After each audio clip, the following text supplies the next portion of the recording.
అందరికి నమస్తే. బీజేపీలో ఉన్నది 8 మంది ఎమ్మెల్యేలు, 8 ఎంపీలు. కానీ జుట్లు కొట్టుకొని కొట్టుకున్నది ఒక్కటే తక్కువుంది. అట్లా కొట్టుకుంటున్నారు ఆళ్ళందరూ. ఇవన్నీ మనం కాంగ్రెస్ పార్టీలో చూసినాం ఒకప్పుడు. కాంగ్రెస్ పార్టీలో ఇప్పుడు కూడా ఉంటాయి. ఇప్పుడు నిమ్మలంగా ఉంది గవర్నమెంట్ వచ్చింది మొన్ననే కదా! ఇంకొక 1 ఇయర్ తర్వాత మళ్ళీ సేమ్ పొజిషన్ ఉంటది. మళ్ళీ కొట్టుకోడు కుర్చీలెత్తి. ఇప్పుడు బీజేపీలో ఏమైతుందో తెలుసా? BC versus BC, Reddy versus Reddy, Etela versus Bandi Sanjay, Kishan Reddy versus Maheshwar Reddy. ఎవరి తీరు వాళ్ళదే, ఎవరి దారి వాళ్ళదే అన్నట్టు తయారైపోయింది వీళ్ళ పరిస్థితి. వీళ్ళదేమో ఫస్ట్ నుంచి ఉంది. ఈటెల రాజేందర్, బండి సంజయ్ది ఏంటంటే ఈటెల రాజేందర్ ఎంట్రీ అయినప్పటి నుంచి ఉంది.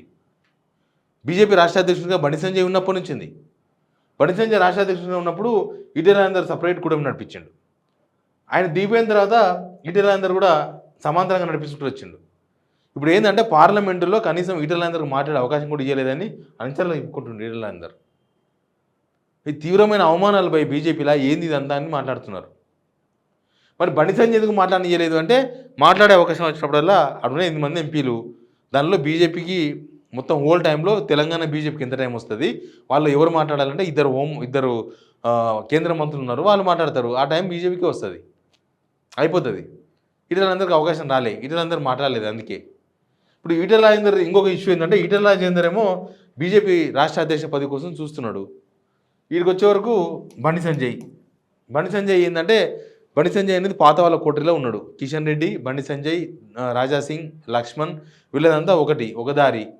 వీళ్ళది ఈటెల రాజేందర్, మహేశ్వర్ రెడ్డి వీళ్ళదంతా ఒక దారి. మహేశ్వర్ రెడ్డి అంటే Nirmal MLA, BRS LP leader. అసలు ఎన్ని ప్లేసుల్లో బయటపడదంటే వీళ్ళ రచ్చ. వీళ్ళిద్దరు ఏమో పార్లమెంట్లో నువ్వా నేను అన్నట్టు చూసుకున్నారు.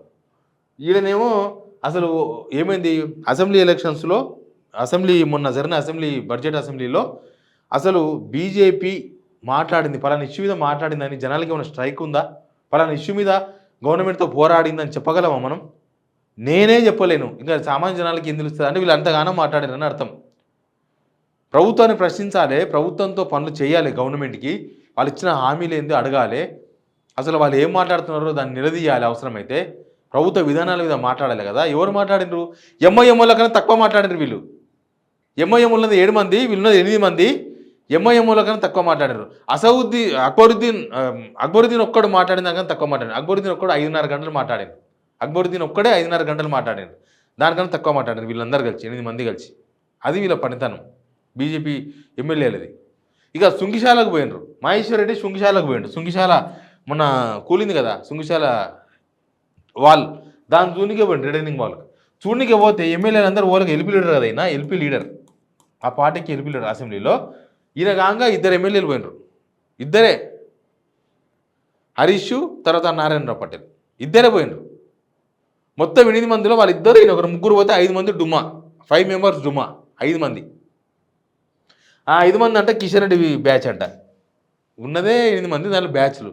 ఆ బ్యాచ్లో ముగ్గురు ఇక్కడ, ఆయనతో కలిపి ముగ్గురు ఇక్కడ, 5 మంది ఇక్కడ ఉన్నారు. ఈ మహేశ్వర్ రెడ్డి పోయిండు కాబట్టి ఈ ముగ్గురు పోయినరు, 5 మంది డుమ్మా కొట్టిండ్రు. ఇంకా ఈడనేమో చూస్తూనే ఉన్నాం ఈటలందరూ బండి సంజయ్, ఈడ చూస్తేనేమో కిషన్ రెడ్డి, మహేశ్వర్ రెడ్డి. ఇంకా ఈ ఎట్లున్నదంటే 10 మంది అయినా మాట్లాడతారు కానీ 3 జుట్లు కలవ ఉంటారు కదా. ఈడ 3 జుట్లు కాదు, అసలు జుట్లు ఏం లేకున్నా ఈడ నడుస్తలేదు వ్యవహారం. అసలు పార్టీ ఆఫీస్కి వచ్చి ఎమ్మెల్యేలే లేరు. పార్టీ మొన్న కిషన్ రెడ్డి ఒక మీటింగ్ పెట్టిండు. కిషన్ రెడ్డి ఒకటి ఆఫీస్ బేరర్స్ మీటింగ్ పెట్టిండు.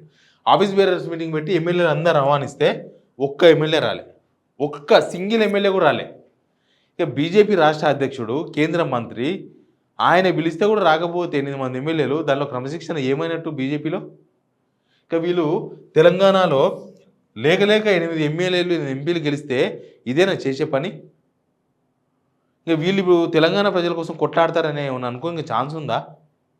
అసలు ఇప్పటిదాకా బీజేపీ చాలా విషయాల్లో వీళ్ళు స్టాండే చెప్పలేదు. ఇప్పటిదాకా కూడా చాలా విషయాలు చెప్పలేదు. నిరుద్యోగుల విషయంలో అసలు వాళ్ళని అరెస్ట్ చేసినప్పుడు స్పందించలే, వాళ్ళు ముందుకుపోయి పోలీసులు కూర్చోబెట్టినప్పుడు స్పందించలే, వాళ్ళ డిమాండ్స్ మీద స్పందించలే. అంతా అయిపోయిన తర్వాత ఇందిరాగాంధీ గారు ఏదో స్లోగన్స్ ఓ మీటింగ్ పెట్టుకున్నారు నిరుద్యోగుల ఇష్యూలో.